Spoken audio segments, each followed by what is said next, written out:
passo a bola para o mundo dos games e da inovação. Charles Schweitzer, cadê você?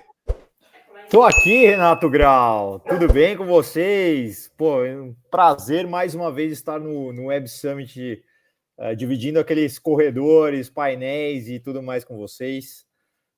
Realmente, assim, para quem teve a oportunidade de estar lá, acho que a primeira coisa que a gente precisa contar aqui mais uma vez e aproveitar do nosso espaço aqui é que o Web Summit foi renovado por mais 5 anos, né? Então, existia aí, né, essa nuvem pairando em torno do Web Summit, seria em tese a última edição, mas o Eduardo Paes, logo na abertura, junto do fundador do Web Summit, revelaram então que o Web Summit está renovado por mais 5 anos, então até 2030 teremos o Web Summit no Rio de Janeiro e poderemos dividir esses palcos, corredores, painéis muitas e muitas outras vezes. Mas olha, Renato, eu tava certo, viu? Na sexta-feira passada, e aí quem viu o corte que circulou aqui no Instagram e etc., viu que eu indiquei apenas um painel, e acho que essa curadoria que a gente faz antes do evento, ela é importantíssima para a gente poder viver o evento de uma forma intensa ali e aproveitar dele. Eu indiquei apenas um painel, e esse um painel realmente, para mim, bastava.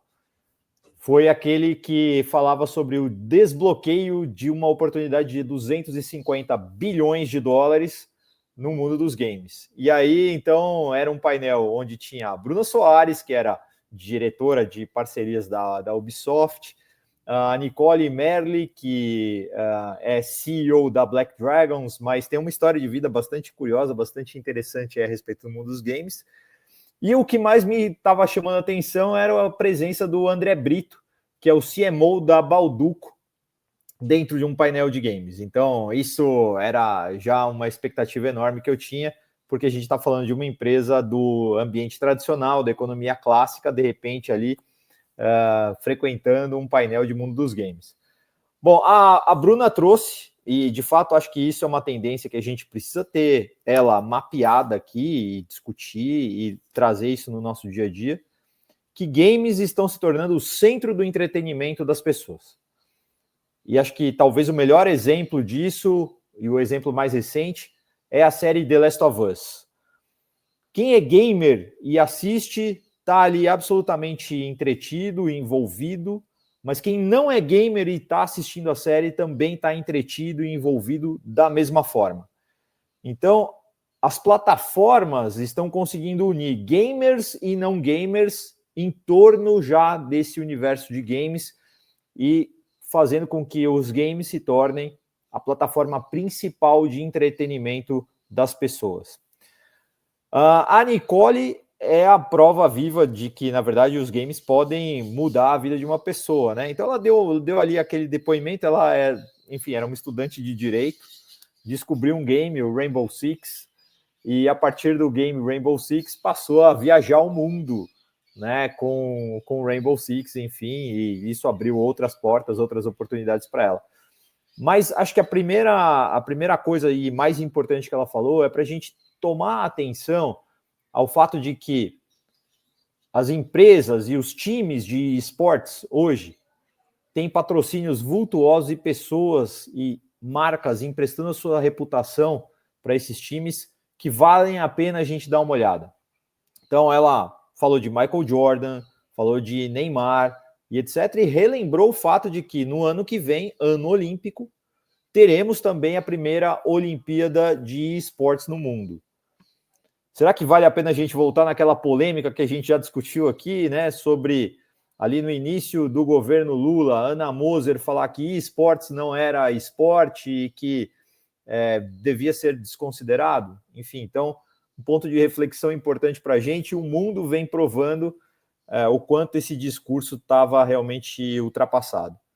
E aí o André Brito, CMO da Balduco, estava lá como uma marca que notoriamente estava envelhecendo e que rejuvenesceu através dos games. Então, as mídias sociais começaram a usar biscoitar como um verbo, e começaram a meio que usar a marca da Bauducco em torno desse termo. Então, se você quer biscoitar, vai lá na porta da fábrica da Bauducco, né? E aí a Bauducco se apropriou disso, passou a fazer parte das feiras, dos eventos e até a patrocinar. Então, é uma das patrocinadoras da própria Nicole, mas estava no Web Summit e estaria também, logo na sequência disso, na Gamescom, que foi o evento logo na sequência.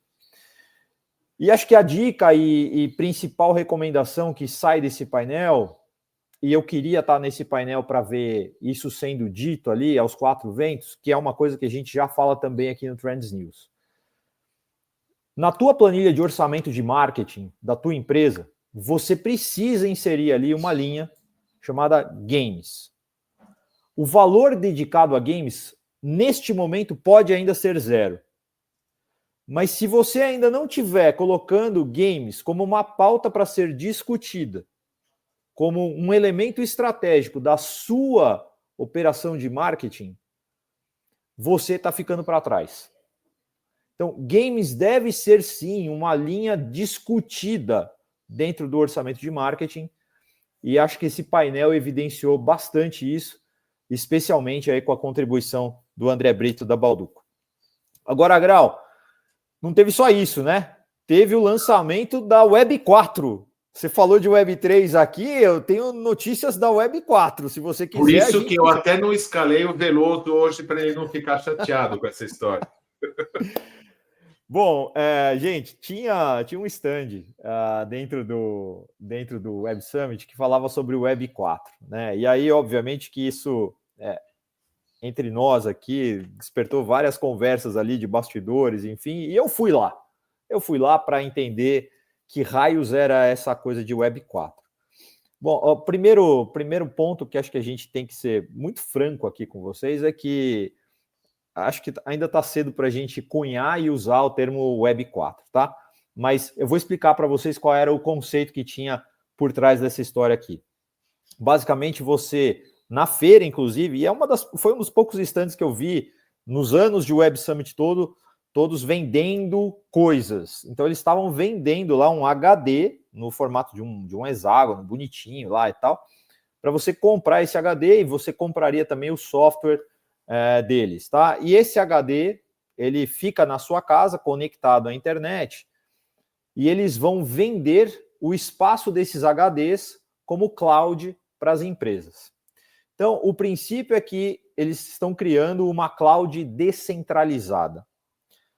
Toda vez que uma empresa contratar o serviço deles, os arquivos que vão para essa nuvem vão ser automaticamente divididos em 5 partes, e essas 5 partes podem estar em nós divididos pelo mundo afora. Se um nó sai da rede por algum motivo, queda de energia, queda de internet, qualquer coisa, automaticamente ele replica uma 5ª vez em outro nó do mundo. Então você vai ter sempre 5 cópias da última versão dos seus arquivos rodando, e vai passar a remunerar com tokens as pessoas que compraram esse HD e o software da empresa. O HD mais o software custa ali um investimento inicial, uma pedrada de $1.750, mais ou menos. Mas a partir daí você passa a ser remunerado, então, com essas DEX tokens, que, enfim, são negociáveis depois. Você pode ganhar até 300 dessas DEX tokens por mês, e aí, em tese, o retorno sobre o investimento vem ali em menos de um ano. Obviamente que a moeda flutua, mas parece ser um business interessante, atrativo, especialmente para quem gosta do assunto de Web3 e descentralização. Só em termos de indicadores, né, em números, eu acho que assim vale a pena a gente falar que essa cloud hoje ela já está, ou estava antes de começar o Web Summit, com 9,7 petabytes de dados disponíveis e já 4.875 nós espalhados pelo mundo. Ainda é uma cloud muito pequena se a gente comparar com as clouds de AWS, etc., mas muito grande quando a gente compara com os potenciais aí de armazenamento de empresas. Então, você já consegue, sim, de fato, hospedar talvez todo o conteúdo da sua empresa dentro dessa cloud da DEX. Renato Grau, devolvo para você. Charles, quer dizer que backup descentralizado em blockchain via Web3 também se chama Web4? Vamos lá, é backup descentralizado, remunerado nas pontas, com geração de tokens. Talvez esteja aí a construção do primeiro conceito de Web4, mas eu acho cedo para falar. A brincadeira que a gente fez, eu vou revelar agora aqui para vocês. Vocês lembram quando tinha aquele aparelhinho, o MP3? Aí depois, na falta de um termo melhor, quando a gente começou a agregar outras funções como rádio e etc. nesse aparelhinho, a gente passou a chamar de MP4, MP5, MP6. Chamaram essa história de Web4. Eu acho que o que a gente tem ali é só mais um elemento de descentralização e que, portanto, pode ser tranquilamente integrado ao conceito de Web3. Não precisava ser chamado de Web4. Isso, é a galera do hype, né? Que precisa pegar algum termo para chamar atenção. Tô com o stand lá, o que eu faço para chamar atenção? Não, mete um Web4. Consegui. Até o Charles Schweitzer vai vir até o nosso stand. Com certeza os caras pensaram nisso. Conseguiram. Muito bem.